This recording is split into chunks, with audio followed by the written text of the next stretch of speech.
Oh, we're going to jump right in because I'm not sure how else to begin. So, hi guys.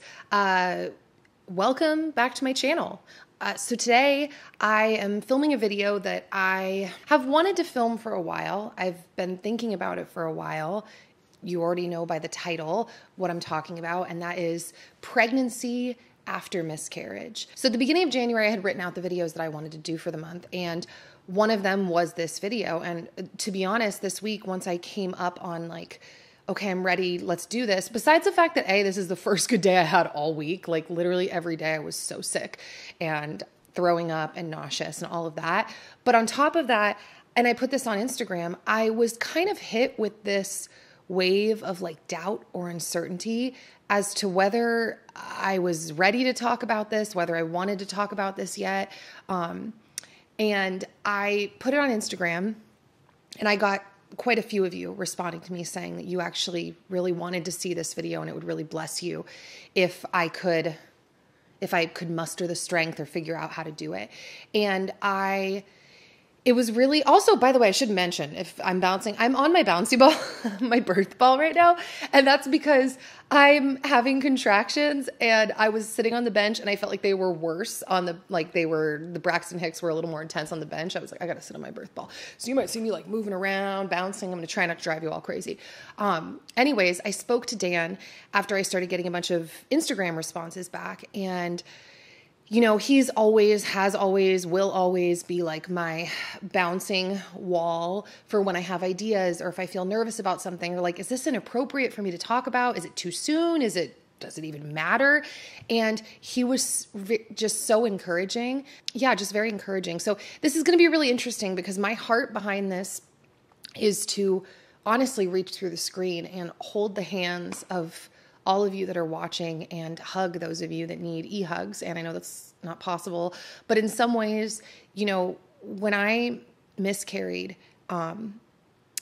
after it had happened and it had been a bit, I watched quite a few videos, and this pregnancy, I've watched quite a few videos on just this experience, this idea of pregnancy after miscarriage, because it really does change things once you experience that kind of loss. So what I'm going to do, I think for this video, is I'm just going to explain or talk through what it's been like for me. Like I said, I pray that this blesses you guys. It's definitely not going to be on my own strength. This is definitely me hoping that like God steps in and fills in the words necessary, because I've learned over the last couple of years, for as much as I like to talk, I've realized I don't always do the greatest job of like expressing or finding words, or at least in my opinion, and maybe to some people, for just harder emotions. Or honestly, sometimes I even kind of shut down or blank out on just more painful emotions. So yeah, this is going to be interesting. So I'm going to start off by saying this. If you want to know the story of how I found out I was pregnant this time with my third pregnancy, you can check out my pregnancy Q&A. The first large chunk of the video is me talking through how I found out, the fact that I legitimately felt like God told me I was pregnant before I was pregnant. And it was the most exciting, life-giving, thrilling, scary feeling I've ever been through, especially after I tested positive and it really started to sit and like settle in.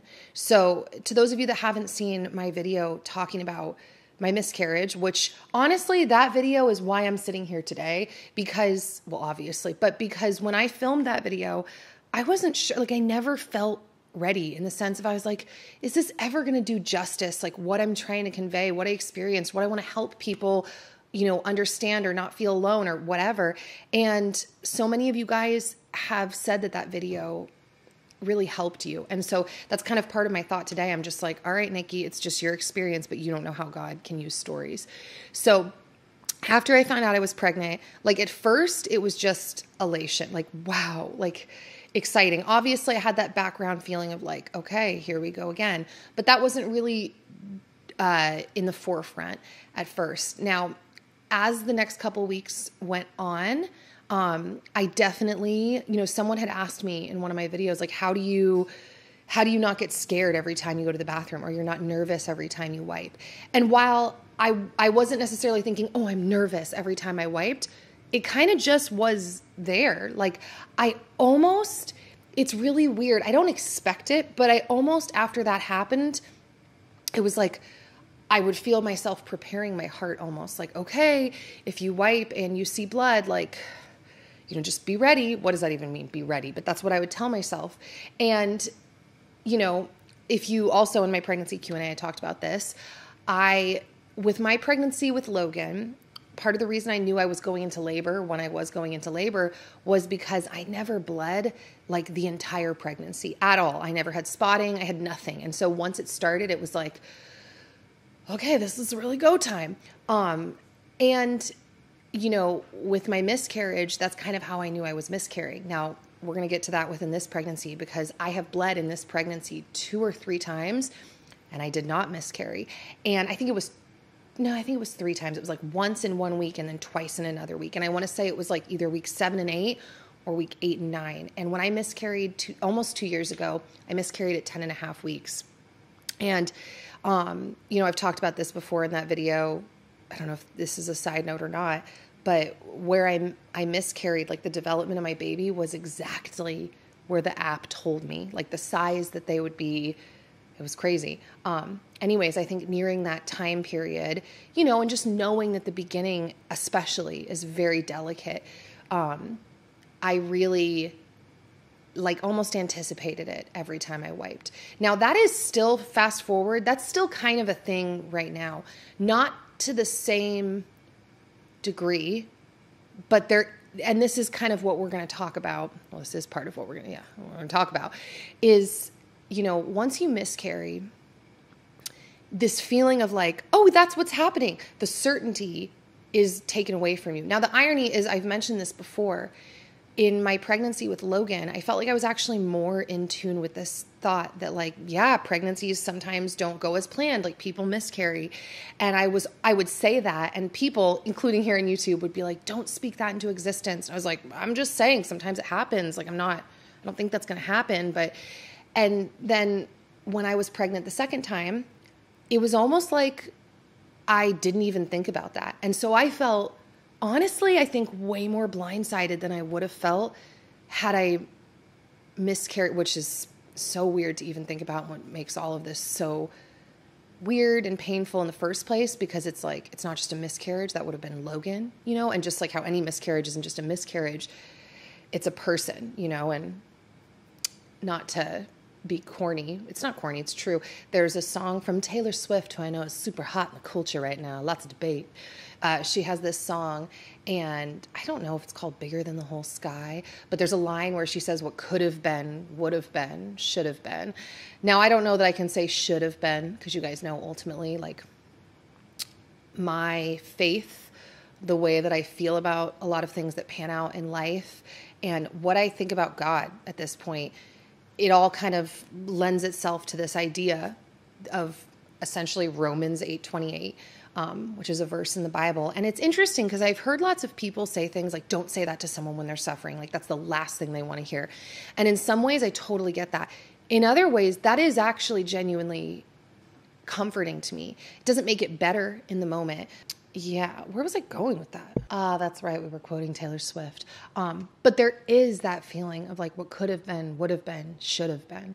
And I guess what made me think about that was thinking about Logan and how, if I had miscarried him, maybe it wouldn't have been as startling. But also maybe it would have been, because I have felt a lot of empathy for women who have only miscarried or who their first pregnancy they miscarried. There is no like, oh, this is more painful than this. Like, I think that holds its own level of pain of wanting a child and not having that fulfilled. I had someone that had come into my DMs, slid in my DMs when I was talking about this, who's had 9 miscarriages and never had a child. And so I also can't sit here and say, oh, that would have been easier. It's actually, I think it's in Proverbs. I'm listening through Proverbs every day, like going through the month. And I'm pretty sure it's somewhere in Proverbs where they end up saying that like a barren womb, it's like, that's a deep wound and that's something you carry. So point being, it is, or not point, but I guess another layer to that is that it was weird though. It's weird miscarrying and you already have a child and you're like, dang, what would they have been like? Like, what would their smiles have been like? What would their laughter have been like? What was their personality like? And it was especially weird, like I said, because when I miscarried, it was exactly developmentally where the app had told me that they would be. And yeah, so that was at 10 and a half weeks. And this time around, the times that I wiped blood on a side note, which isn't a side note, I guess it's all, I'm just talking about all of it, were after periods of time where it was like, okay, that kind of makes sense. Like working out very aggressively, doing a lot of squats, or at least aggressively for me. One day I was throwing up so much that I had just been coughing a lot. And I literally said to my mom, I'm feeling really dehydrated. And then I was like, oh, I gotta go to the bathroom. And then I wiped blood. And so I was like, oh my gosh, I gotta rehydrate. You know, everything was fine. But I'm saying they were tied to things that I was like, yeah, that excessive amount of squatting probably did that, or like I was really dehydrated that day. But, you know, each time I wipe, I gotta take a sip of water. I'm pregnant, guys. But it was scary, especially the first time I wiped blood. I remember just having a sobbing freak out. Like I actually kind of reacted the same way that I reacted when I miscarried, where I looked at the tissue paper and I literally like, no. And it just escalated like till I was yelling, no. And I called my parents and I called Dan because nobody was here. And I think they were all next door actually, because then my dad came over and then my mom came over and they were just holding me. And I just was like, I don't even know what to do, because that was part of it as well, right? Part of all, it's incredible. I've said this to my mom, how much you already start confronting motherhood when you're pregnant. All the choices that you have to make when you're pregnant, which is something else we're going to touch on in here, I think, at some point. But all the choices that you make for your health, your child's health, it can be very overwhelming. It can be easy at moments, especially, side note, that's not a side note, but if you feel really crappy, it can also really add to that, to your emotional, like, but you can be tempted to go into a state of fear, and it can be scary. Like, how do I decide? But it's so interesting. Every step in pregnancy where I've had like decisions to make, or I've been struck with fear or sadness, or like thinking about the future or something like that, I always think, dang, this is being a parent. Like they're not even out of me yet. I had, started freaking out, called my parents, they came over. You're faced with more decisions. For me, you guys know, I, in general, at this point, have been able to and hope to continue to stay out of the medical system. I'm doing my pregnancy at this point, she's licensed, but with a midwife outside of any hospital system or, hospital system. And I flashed back, honestly, to my last miscarriage, obviously, right? My only miscarriage. But I flashed back to it because I remember, I'm looking out my window right now at my grass, and I remember when I had started miscarrying, and I was faced with these decisions of like, do I go in? Do I get an ultrasound? What do I do? Which this comes back to everything I said in my Q&A. Every mama should do what they think is right. This isn't me shaming anyone. This is me just sharing my process or what I was thinking, or you get the gist. But I remember in the moment just being like, what do I do? Do I get an ultrasound? When I was miscarrying, and then also this time when I thought I was maybe miscarrying. And I really had to confront, like I said, that feeling of fear, that inner dialogue, well, what are you going to do? What does this mean? And I came to a place when I, talking to my parents, pacing the yard, crying, praying, talking to some friends, where I was just like, you know what? I don't need to get an ultrasound. There's no reason. I don't need to go in. We're going to either find out if this baby's going to make it or not. And at this point, because it was, early, we're not talking weeks. It's like I started bleeding. I said, okay, we'll see how the next few days pan out. It was like, or even this time when I bled, it was like, we're just going to see what happens, because if I'm miscarrying, I'm going to assume, unless my body shows me otherwise, or I have another reason to want to go check, I'm assuming my body's going to take care of the situation. And, with my miscarriage, that's exactly what happened. And so I was ultimately glad that I didn't go in, because I didn't want other people giving inputs, or I just didn't want to even be in the system. That's really what a lot of it is everything in me, on a side note, that's not a side note, just doesn't want to have to enter any kind of medical system unless I have to, because I'm such a believer in like woo woo wee wah energy. Also just like just being in a completely sterile environment, but then also like bacteria from sick people, and then all the electrical waves and just ultrasound stuff in general, and, misdiagnosis and all of that. And so I was very grateful that my body did just naturally take care of the miscarriage, even though it was absolutely devastating and wild to watch it escalate over those 3 days.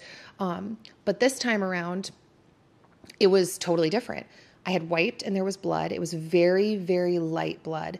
And as I proceeded to keep wiping over the next hour, it got less and less and less until it stopped. And like I said, this happened about 2 or 3 times. It was scary. One thing I've mentioned this multiple times, but this is part of it, is after I miscarried, I had a good friend who delivered a stillborn baby at like 37 weeks. And that happened literally like 6 days after I had miscarried. And it really smacked me in the face, this feeling of like, it felt very visceral, like very physical now, like, oh, no one is guaranteed anything. And I really am of the belief that there's a big difference between ruminating on the negative, expecting the negative, thinking negatively, versus having an open hand, like hoping for the best, thinking, I think that could be me. I want that, whatever it is. I guess if we're talking about pregnancy or birth or life goals or whatever, but being like, having your hands open and being like, okay, but I know that I don't control everything, and whatever you have for me, Lord, just like, please. I'm really wimpy in my prayers, actually. I have to be honest. I don't just ask for God to like teach me and grow me and help me to bless others and encourage others. I also ask him to make it easy for me. I'm like, Lord, please don't make this a tough lesson. Like, I don't want to go through something hard. And, it is what it is. Life has a lot of hard stuff in it. And unfortunately, a lot of times we do have to go through hard things to learn. Now, I literally pray for that to not, I'm like, Lord, just open my eyes to wisdom. Like, teach me, please, shape my heart in a gentle way. Here's the thing. I don't know if I'm jumping around a little too much here, but this is, it's a hard video. It's a hard video to film. I think the thing is, though, that's the top thing when I was talking to Dan the other night, was really having this feeling of like, how has pregnancy been after miscarriage? Like, I take it one day at a time. Being so sick has definitely added to that. This feeling of like, we're literally going one day at a time. Like every day, it's just like, what's today going to be? Okay, we'll see. But that really is all we have. And honestly, it's really more like 1 hour at a time most of the time, because I just don't know, what's coming next, what's going to happen. And none of us do. And I think something I'm really trying to sit in a space of, I had put, I think it was on Patreon or I don't know, somewhere here on social media, I had said something about this feeling of like, with being so sick, being afraid that it was all going to be like, I don't know, being so sick and then miscarrying at 10 and a half weeks. That was, a month of being sick.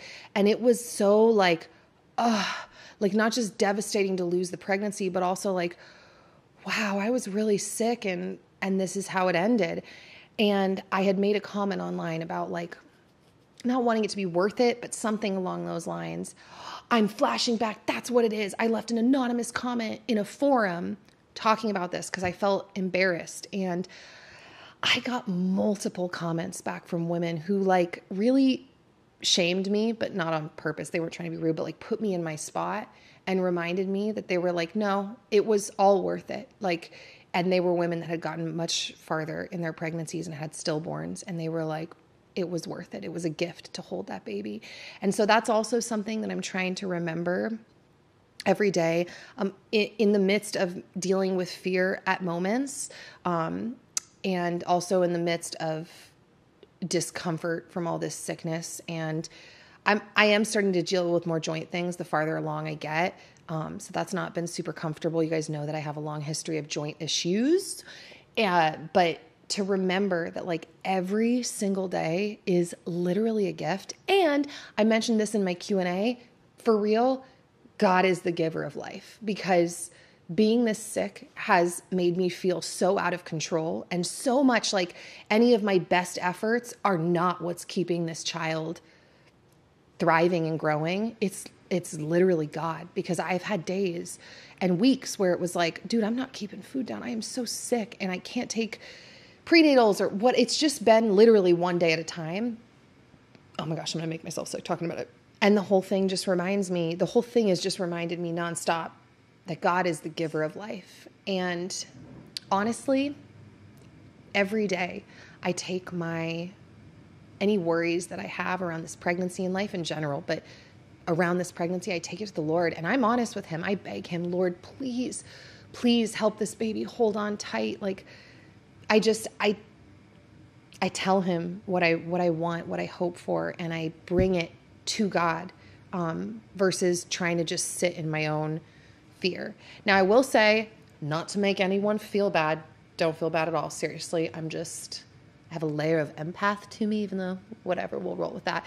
When I posted about miscarriage stuff on Instagram the other night, I had a little bit of a breakdown afterwards. And so I don't want to paint it like, I just don't ever get afraid. I just think that it's more valuable to bring your worries and your fears and your concerns, I guess it's all the same thing, but to the Lord, than it is to just ruminate on them and dwell on them, because God knows your heart anyways. But there's a difference between sending it up to him versus just being so internal and afraid and not casting your cares upon the Lord. So the other night, though, I had a little bit of a breakdown, and it was really just because hearing from so many of you where your hearts are right now, the pain that you've gone through, the losses that have happened recently, it really overwhelmed me, and it really made me hurt for you guys, and it made me really sad, and it was yet another reminder of how nothing is guaranteed. And I ended up asking you guys, and this is actually a big part of what made me sad, because just reading your responses, I was like, oh my gosh. But I wanted community comments. I wanted you guys to share with me your thoughts around miscarriage, maybe what you've been through, encouragement that you have, experiences in general. I'm actually going to share it right now, because I don't know an appropriate time to share it otherwise. And I'm like, do I just keep talking? So I'm going to read these, and I may have something to say. So someone said, it's hard. Every day of pregnancy is a gift, like we were talking about. After having a miscarriage, thinking that it would never happen to me, but it did. Oh, that was all the same thing. Having a rainbow baby helped, but I still grieve my child. And I think about what it would be like if they were here. I have peace in my heart knowing my baby is in heaven with Jesus, and I will meet my beautiful baby. I am on my 4th pregnancy, and I still fear miscarriage. I had a miscarriage during my 2nd pregnancy. Yeah, it sticks with you. It's really, we'll see that in other comments, but it's really amazing. Unless you've gone through it, it's something that I feel like in general, when you explain to people, they can understand, yeah, that'd be really sad. But until you go through it and you experience it and you're like, wow, I was growing something. I was physically sustaining someone, and you feel like when they unplug, like when they're not there. And Logan and I because Logan knows about the miscarriage. He's seen a picture of the baby, and we've talked through the fact that we believe and we hope that that baby is in heaven, and that we're going to be with them again one day, and we're going to get to meet them and find out what they're like. And Logan is literally staring at me through the window right now. That's funny. No, hi. Okay, so someone said, I would love to know, how do you cope with pregnancy, or how do you cope with going to the bathroom pregnant after loss? I just can't imagine myself not being in constant fear of what I will find. Also, did you get any flashbacks of the trauma while now pregnant? I just wonder if I'll ever get in a state of being ready again, even though we have a desire for another baby. So many feelings. And then she put parentheses, we had a loss 1 month ago on New Year's Eve at 9 weeks. Okay, first off, and same thing with the last I'm just so sorry for all of your losses. I don't know if I need to say that each time, but I'm just sorry. And I want to say that a month is really, really recent in my opinion. Now, I say that while holding hands with the thought and the opinion that every person is different, every woman is different, every family is different. Looking back, we actually waited a long time to get pregnant again. When my sister-in-law miscarried, I want to say they were pregnant again in the next 2 to 3 months. I know people that have miscarried and they got pregnant the following month. I don't believe, though, that they're is a timeline you have to abide by. Like I said, I think everybody is different. And I had to wait. I not only had to wait emotionally, I was like, I got to wait. Unless God just impregnates me, which I know it's all God, but you know what I mean, my part. It's like, unless I'm just impregnated randomly, like I got to chill for a minute for my heart and my emotions, but also for me, it was for my body. I've mentioned this before. A lot of women leave miscarriage feeling very like, what happened? And even though that is ultimately the truth, like what happened, we'll never know. I left my miscarriage feeling like my health was really janky at the time. And I felt that going into pregnancy, I don't know, it didn't register to me. And so when I miscarried, it was like, no, I have to follow my gut and I have to like nourish and care for my body. I had come off of a really, really crazy year, as you guys know. A lot happened. Yeah, I just don't think you should feel rushed. And I don't even think you should feel worried about feeling ready again, because I think unless God just has a totally different plan for your life now, I think you're going to want probably another baby at some point. But a month ago, I mean, dude, some people are still bleeding in a month, you know? I think I bled for like 3 weeks. So it's an ordeal. I would just let yourself continue to process it.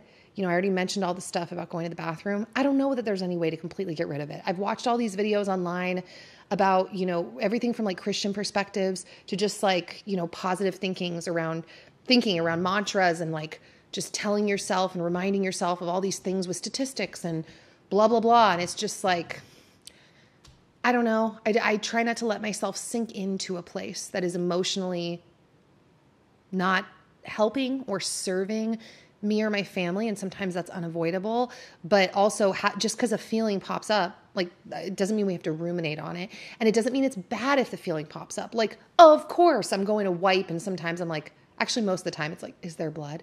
Of course. Cause I experienced that.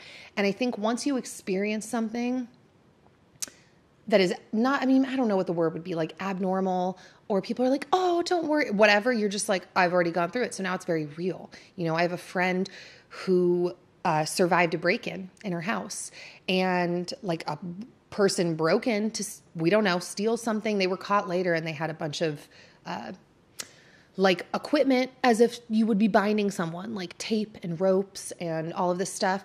And it's been a long time since she went through that, but I'll tell you what, there was a level for her of safety that was stripped back because she had something happen that like not many people have happen to them. I mean, I know a lot of people deal with break-ins, but also not really. Like, how many people do you know that have been home and then someone broke into their house? Like, it's, you know, it did something, it changed something for her. And I truly think that's okay, but there's a difference between something changing your perspective versus ruminating in it and wanting to live in that place, or maybe not wanting to, but allowing yourself to live in that place. I don't know. Does that even make any sense? I feel like, I don't know. So this girl said that she'd love to see the pregnancy after loss video because she has only lost children. She has no living children yet. She said, I love to watch things like what you wish people could understand or how to help a mom who has lost children. Well, okay. So first off, that's the thing. It's hard. Everybody has a cross to bear. There it is. Everybody has a cross to bear. And that is something that I've really accepted about life. Like looking at other people and it's like, you don't deal with this, like will not help you. But realizing like when it's like, oh, be nice. Everybody's got a battle they're waging. It's like, it's true. You know, I've been so sick this whole pregnancy, but then I know women that can't even get pregnant, or friends that don't deal with any sicknesses, but they have a really hard time recovering from delivery because they already know going in they have to do scheduled C-sections, or friends that like don't feel sick at all, but in the 3rd trimester, they start dealing with preeclampsia, you know, just different. And that's just in the pregnancy realm, like the reproduction realm, but just in life in general, right? Everybody has a different cross to bear. In terms of how you can help a mom that has dealt with loss, I'm assuming if you're watching, well, that doesn't necessarily, you could be watching to try to figure out how to support a mom. I think the best thing to do is to don't ever downplay the feelings of someone who has miscarried. Because like I said, I don't think you can understand unless you've gone through it. And even if you have gone through it, everybody processes things differently, right? Everybody feels things differently. Everybody processes things differently. Also, I will say food. After I miscarried, when people brought me and my family food, it was the biggest blessing because I was so sad. I was bleeding. That's the thing, is like, until you miscarry, you don't even know how physically shocking miscarrying is. You're like, oh, this is like a period times 10. It's like it's labor. That's the thing. I had mini labor. And then just the amount that you bleed, and if you have to pass a baby, and yeah, I'm going to say food. That's generally going to be my answer about a lot of things in life now, supporting people. Support them with food. Okay, so this message says, hey, Nikki, not a miscarriage, but I had a stillbirth at 30 weeks, and I got pregnant again only 4 months later. I obviously didn't have a ton of time to process everything, and the anxiety was high. Every time I longed to fast forward to my baby in my arms, I just had to tell myself, I still have to wake up tomorrow and be pregnant. And the day after that, I'll have to be pregnant. And the day after that, and the day after that, until she is here. I can hate the waiting all I want, but I still just have to do it. It didn't necessarily take the anxiety away, but it helped ground me and remind me that God is in control, and I don't have to try to fight him for it. All I had to do was be. Yeah, do I even have anything to add on to that? I think she's spot on. And exactly the moral of the story of what I feel like I've learned through all of this is that God is the giver of life and he is in control. This message said, to answer your post regarding miscarriage, I had a loss as well. And as hard as it was, I felt like this is such a normal topic that is never talked about. 1 in 4 women have miscarriages, which makes it very normal, but we don't talk about it enough. In my opinion, you should talk about this to help normalize a traumatic, sad, and overwhelming experience and time in someone's life. I felt so alone and helpless, but learning more about the stats and talking about it with friends showed me that it is a normal event. By talking about it, I learned that most of my friends and 2 out of my 2 sister-in-laws have had miscarriages. Yeah, it's weird. It's something that I feel like in some ways it is talked about, right? In other ways, I'm right there with you. It's like it felt a little scary and taboo and alien when it happened to tell people. Now, part of it is I miscarried before the point where people go, don't tell anyone, like, because miscarriages are more likely to happen in the first trimester. I don't agree with that sentiment. I mean, I agree with it if you personally are like, I just want to keep this to myself, like you do you. But from a fear perspective of like, don't tell anyone because you might miscarry, I don't agree with that at all. I think we all know that by this point because it's still life and life is celebration. And if I miscarry and I didn't tell anyone, I'm still going to be sad. Like, are you just asking me to like spare your heart so you don't have to be sad with me? Like, or is it because you're trying to spare my heart so I don't have to go back and retell everyone? But depending on your personality, you're going to tell everyone anyways. So it's definitely a personal thing. And I do think talking about it is really, really helpful. I was so depressed after I miscarried. Like, it was so sad. And every time I could connect with another woman, it was amazing. I had gone to a Bible study at a church. I had signed up for it, and it started a couple weeks after I miscarried. I was still bleeding when I went, and the table that I was at was full of moms, young moms with newborn babies. And I had to leave the table like twice during the meeting because I couldn't stop crying. I was like, I'm going to lose it. And I went to the bathroom and I'm crying. And I think it was the second time I went in, I came out and one of the other moms from the table had seen me leave, and she just vibed that something was wrong. And she said, are you okay? Can I hug you? And I was like, ugh. And I just hugged her. I didn't really say much, I don't think, just that I was very sad about the miscarriage. But it's amazing how even supporting someone without really having to go into too many of the details, just being there for them, like, she left an impact on me. I don't know where I'm going with this, but okay. All right, this says, I'm coming up on the day that I should have met my miracle after 9 years of trying. I'm still processing and healing, and people will still tell me the most unhelpful things. I can't help but laugh at some of it. But I have so many thoughts on what I would go back and tell myself in those early days after the loss. I know every woman does. What would you tell yourself that is actually helpful and healing? That's a good question. Or would you just sit there with yourself, or both? I'd love to see a video like that. I think there's a huge gap in the types of things women need to hear versus whatever the heck it is other people think we need to hear. But take your time. Don't rush a video about a topic you're not ready for. That being said, if you know another woman who's willing to talk about what she would tell herself, bring her on. We need all the actual encouragement we can get. I actually was just talking to a friend the other night on a side note that's not a side note that I would like to interview. She didn't miscarry, but she delivered a daughter with special needs who ended up passing away about at about 3 months old. And it all it's kind of part of the same vein to me, for a lot of reasons. That being said, man, I'm sorry. I don't know what I would tell I'd probably just be with myself. I think the way that I processed it looking back, I don't really have any like notes to give myself, if that's the way to put it. Like, oh, I wish I had done this. I wish I'd done that. I felt the pain. I sat in it for a bit. I grieved. I cried. I tried to really care for myself emotionally and physically coming out of it. Yeah, I don't know. Maybe I'll have an answer for that the farther I get away from it. But at this point, the only thing that's popping in my head, which is probably not helpful at all, is like, just keep going. Just keep going. Like, tomorrow will come. Just move forward. And if it doesn't, then it doesn't, but like, just keep moving forward. So there's this guy on YouTube, side note, that I'm really into right now. This is so random because he's like a biblical business entrepreneurial coach. His name is Myron Golden. And he lost his son. I think his son was older, not like a baby. And yeah, it was older because he said it was his oldest son that died. And he was talking about how he will never forget the way that the hospital room smelled the day and the moment that his son passed away. He's like, I'll never be able to shake that. And basically his point was, you don't get over it. You just learn how to live through it. You just keep going. And I agree with that base sentiment. That's really the point, is I agree with that base sentiment. I don't agree with in the sense that, like, I don't think that means when something bad happens, obviously you're destined to walk around sad all day, every day, forever, which is why I think it's important to feel the pain when you're going through it, because you're not going to walk around like that forever, but you need to allow yourself, in my opinion, to feel it.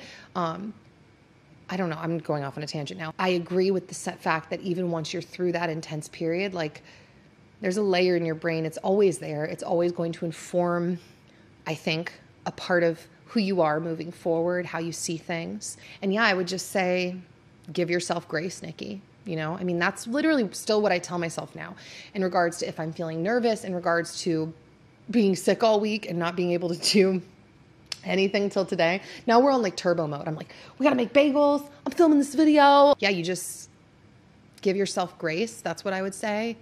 And keep going forward. Ooh, I will also say, I think that Psalms and Proverbs, but Psalms they're really, really good for really painful periods in your life.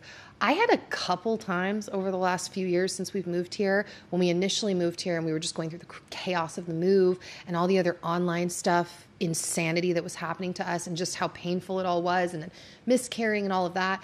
There were times where I would walk around my kitchen listening to Psalms, just sobbing, because the words, I mean, it's scripture, and so obviously I believe it's spiritual, but just the words and the way that pain is expressed in Psalms at points was so like, thank you. I can't even find words for this. So that's another suggestion. Okay, so this one says, I had 3 miscarriages before having my miracle rainbow baby.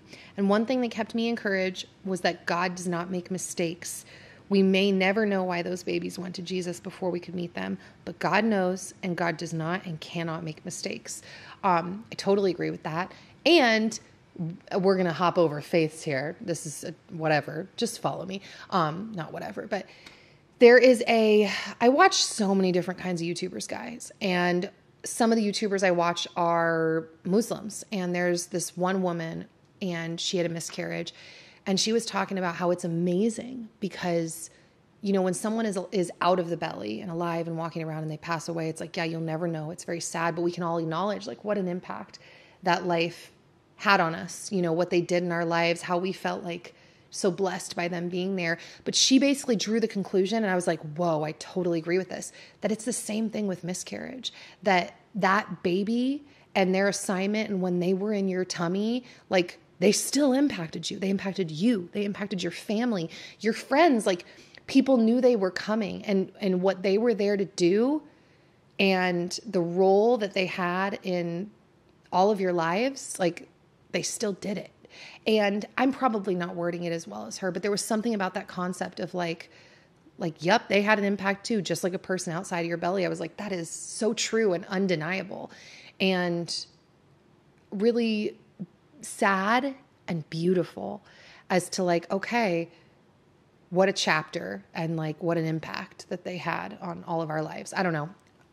Yeah, I do know. I get going and I'm like, am I making any sense? I will say this in dealing, pregnancy after a miscarriage, and kind of closing a couple of things. 1, God is the giver of life. 2, cast your cares, your fears, your worries upon him. Bring them to him in prayer. 3, I highly recommend leaning on scripture, Psalms and Proverbs, but Psalms is really where I'm like kind of leaning towards. And just think nourishment in general. Nourishment in terms of like how you take care of even your heart and your spirit. That whole idea of having grace for yourself and not being so hard on yourself. Like that's nourishing to not be so hard on yourself. Trying to get in good foods. Obviously, like even though I totally believe God is the giver of life, I've said this a million times, we don't run into traffic with our eyes closed. So, we still try to do things where we can and we offer them up to the Lord. Like, all right, take this work and I don't know, do something with it. And I would say that nourishment is a good word all around for your body, your diet, in terms of your stress levels, your spiritual state. Like try to just focus on nourishment and peace, and have grace with yourself, on yourself, for yourself, all of the above. I will see you guys in the comments, and I will, God willing, see you guys back here soon with another new video. I'm back where like, I miss making videos so bad, and I'm like trying to do it once a week. So we'll see what happens. All right, guys, that's it. Bye.